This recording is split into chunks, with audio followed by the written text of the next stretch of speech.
Manja je.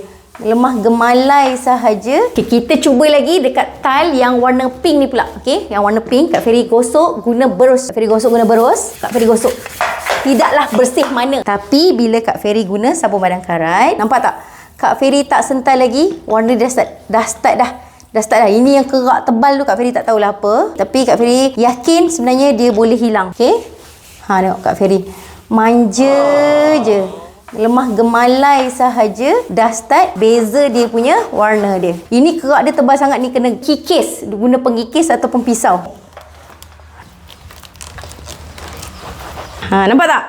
Nampak tak perbezaan yang ketara? Kita fokus dekat beberapa keping tile pula. Kak Feri spray sahaja. Yang paling penting, kalau tile lama macam ni tak ada masalah tau guys. Tak ada isu pudar. Tapi kalau tile yang baru, tile modern, you all kena bancuh ikut panduan belakang ni. Kalau yang tile you all yang kilat-kilat glaze, you all tak boleh buat pekat-pekat. You all kena buat cair tapi kena sabar sikit. So ni Kak Feri gosok lagi menggunakan berus yang manja ni. Kalian tengok sendiri. Saya lap.